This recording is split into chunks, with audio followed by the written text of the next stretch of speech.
ডিভোর্সের আগে শ্বশুরবাড়ি জেলখানা মনে হতো। ডিভোর্সের পর এখন নিজের বাড়ি নরকের মতো লাগছে। নাম প্রকাশে অনিচ্ছুক এক ডিভোর্সি নারীর বাস্তব জীবনের করুণ কাহিনী। পরিস্থিতি যেমনই হোক, ডিভোর্স কখনো সুখ দেয় না। কমপক্ষে কোনো মেয়ে সুখী হতে পারে না।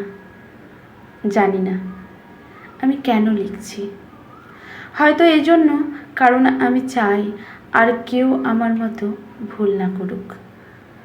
হয়তো এজন্য, কারণ আমি চাই ঠুনকো কারণে সংসারগুলো ভেঙে না পড়ুক। আমি 19 বছর বয়সী একজন নারী। আমাদের বিয়ে হয়েছিল আমার পছন্দে। সংসারও টিকেছিল 2.5 বছর। আমাদের একটা ছেলেও আছে। ওর বয়স এখন 1 বছর। আমার স্বামীর স্বভাব চরিত্র সবই বেশ ভালোই ছিল, শুধু একটু জেদি। অবশ্য তাও সব সময় না, মাঝে মধ্যে। মানুষ ভাবে ওর বদ জেদের জন্যই বুঝি আজ এই অবস্থা। কিন্তু আমি জানি আমাদের সমস্যার শুরুটা ওর দিক থেকে হয়নি। সব সংসারেই তো টুকটাক কিছু সমস্যা থাকে। ওরকম আমাদের মধ্যেও মাঝে মাঝে ঝগড়াঝাটি হতো, কিন্তু ঝগড়া বাঁধলেই আমি তল্পা গুছিয়ে বাপের বাড়ির দিকে হাঁটা দিতাম। বাপের বাড়িতে বোনরাও আসতো, আর ভাইরা তো ছিলই। ওদের কাছে কেঁদে কেটে সব বলতাম। তখন সবাই ওকে ফোন করে বেশি কথা শোনাতো। আমার ছোট বোন তো রীতিমতো অপমানও করত।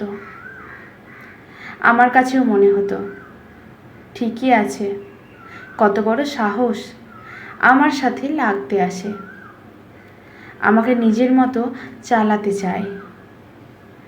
আমার মধ্যে কেমন একটা জেদ কাজ করত। ওর কাছে ছোট হব, ওর কাছ থেকে নিজের ভুল স্বীকার করব, মাপ চাইব। এটা ভাবতেই পারতাম না। উল্টে বড় গলা করে বলতাম, ডিভোর্স দাও। তোমার মতো লোকের সাথে কে সংসার করে? তবে ডিভোর্স আমি কখনোই মন থেকে চাইনি। ওটা ছিল আমার মুখের কথা। ওর সামনে ছোট হওয়ার চাইতে ডিভোর্স চাওয়াই আমার কাছে সঠিক বলে মনে হতো। একদিনের কথা এখনো মনে পড়ে। সেদিন ছোট্ট একটা ব্যাপার নিয়ে তর্ক করতে করতে দুজনেই খুব উত্তেজিত হয়ে পড়েছি। রাগে আমার শরীর কাঁপছে, যা মুখে আসছে তাই বলছি। তুই তো গালিগালাজ, অপমান, কিচ্ছু বাদ যায়নি। এক পর্যায়ে সূর্যের ভাত ভেঙে ও আমার গায়ে হাত তুলল। এর আগে কিংবা পরে কখনোই আমার গায়ে হাত তোলেনি, কিন্তু ওই একটা থাপ্পড় ওটাই যথেষ্ট ছিল। আমি বাপের বাড়ি চলে গেলাম। হ্যাঁ, আর এবার বরাবরের মতো আমি নিজের দোষের দিকটা না বলে খালি ওর দিকটাই বলে গেলাম। মানুষের দোষ দিয়ে আর কী লাভ? সবাইকে যা বলেছি সেটার উপর ভিত্তি করেই তারা বিচার করেছে। পরিবারের সবাই বলল, এমন ছেলের সাথে সংসার করার কোনো দরকার নেই, মামলা ঠুকে দাও। আমি সবার পরামর্শে মামলা করলাম। ওর নামে নারী নির্যাতনের কেস করা হলো। খুব দ্রুতই ওকে পুলিশ ধরে নিয়ে গেল। ওর পরিবার থেকে মুরব্বীরা এসে বারবার অনুরোধ করলো আমি যেন এই কেসটা তুলে নিই। ভেতরে ভেতরে আমিও চিন্তা করলাম, আচ্ছা, আমার স্বামী কি আসলেই জালিম? ও কি কোনোদিন নিজে থেকে আমার গায়ে হাত তুলেছে? আমি যদি ওকে এত খারাপ কথা না শোনাতাম, তাহলে কি ও আমার গায়ে হাত তুলতো? আমার বাবা মা আমাকে বুঝিয়েছিল, আমি যদি এত কিছুর পরও ফিরে যাই তাহলে ও ভাববে আমি বুঝি অসহায়। আমাকে আরও পেয়ে বসবে, আমারও তোর ইচ্ছে মতো ছুরি চালাবে। একবার গায়ে হাত তুলেছে মানে বারবার একই কাজ করবে। কাজেই নিজে থেকে ফিরে যাওয়ার তো প্রশ্নই আসে না।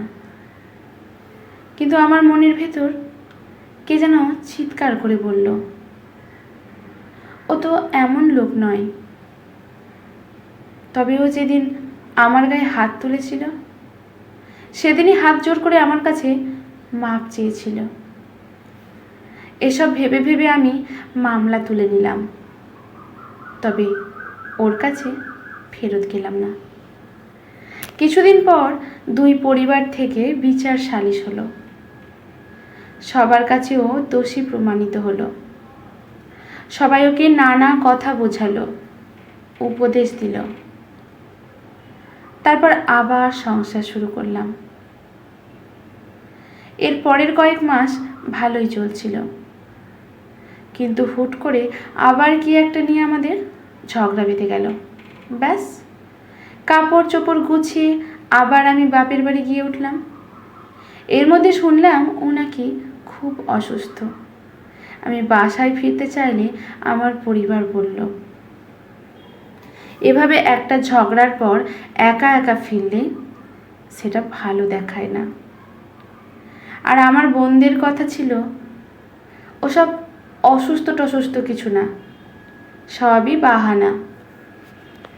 আমরা চাচ্ছিলাম ওই পক্ষ থেকে কিছু আত্মীয় স্বজন এসে ওর ভুল স্বীকার করে আমাকে হাতে পায়ে ধরে নিয়ে যাক, কিন্তু এবার কেউই আসলো না।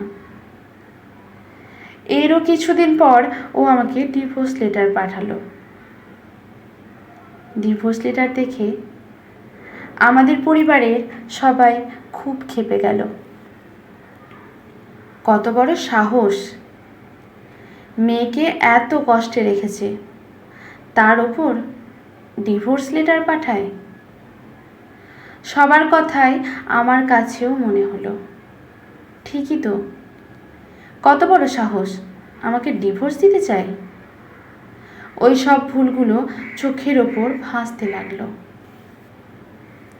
মা বাবা মনে করিয়ে দিল ও হলো সেই ছেলে যে কিনা আমার গায়ে হাত তুলেছে। প্রতিশোধের আগুনে জ্বলতে জ্বলতে আমিও ঠিক করলাম, এবার আমি ডিভোর্সটা দিয়েই দেব। কে চায় এমন ফালতু লোকের সাথে ঘর করতে? কোর্টে গিয়ে ওকে হেনস্থা করার চেষ্টা করলাম। আমার মাসিক খরচ বাড়িয়ে একটা আকাশ ছোঁয়া অঙ্ক দাবি করলাম। আমি চাচ্ছিলাম ওর যেন দেওয়ালে পিঠ ঠেকে যায়, যেন নিজে থেকে আমার কাছে এসে আবার সংসার করতে চায়। আসলে ডিভোর্সটা হোক এটা আমি কখনোই চাইনি, কিন্তু জিত আমাকে খেয়ে নিচ্ছিল। একবারই ওকে ডিভোর্স তুলে নিতে বলা আমার পক্ষে অসম্ভব। ওর কাছে ছোট হওয়া আমি মানতেই পারি না। কিন্তু আশ্চর্য ব্যাপার, ও আমার আকাশ ছোঁয়া সমস্ত দাবি মেনে নিল। আমাদের ছেলেকে আমি পেয়ে গেলাম।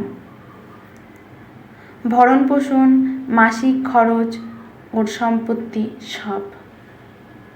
বিনিময়ে ও শুধু পেল একটা ডিভোর্স। আমাদের ডিভোর্স হয়েছে আজ 3.5 বছর। ও আবারও বিয়ে করেছে, সুখেই আছে, বোঝা যায়। আসলে ওর মতো নির্ঝঞ্ঝাট স্বামীকে মেয়েরা হয়তো নিয়ে সুখেই থাকবে। এখন আমার নিজের কথা ভেবে আফসোস হয়। মানুষের মুখের কথা কখনো কখনো ছুরির চেয়েও ধারালো হতে পারে।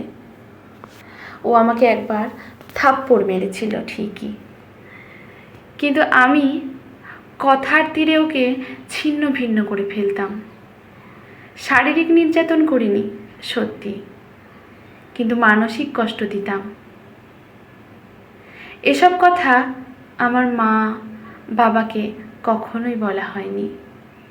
নিজের দোষের কথা মানুষ কতটাই বা বলে। মনে মনে ভাবি, ইস, আমার পরিবার যদি একটু নিজে থেকেই বুঝে আমাকে সংসার করার উপদেশটা দিত। যখন আমি ওর কাছে ফিরে যেতে চাইলাম, তখন যদি ওর খারাপটা না বলে যদি একটু ভালো দিকগুলোর কথা মনে করাতো। আমি যদি নিজের জিদ নিয়ে পড়ে না থেকে একটু একটু ওর কাছে নত হতাম, তাহলে হয়তো আজ আমাকে এই দিন দেখতে হতো না। ডিভোর্সের আগে শ্বশুরবাড়ি জেলখানা মনে হতো, ডিভোর্সের পর এখন নিজের বাড়ি দোজখের মতো লাগছে। আজ আমার ভাই বোন, বন্ধু বান্ধব সবার নিজের সংসার আছে।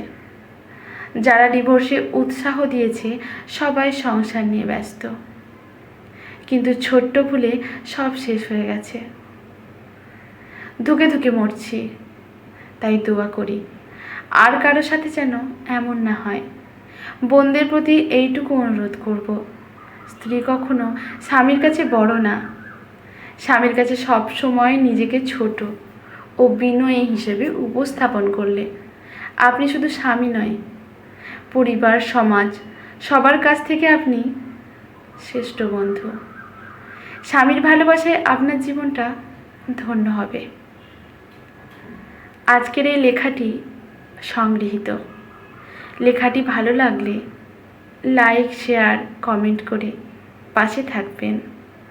এরকম নতুন নতুন আরও অনেক মানুষের জীবনের ঘটনা শোনার জন্য। ধন্যবাদ।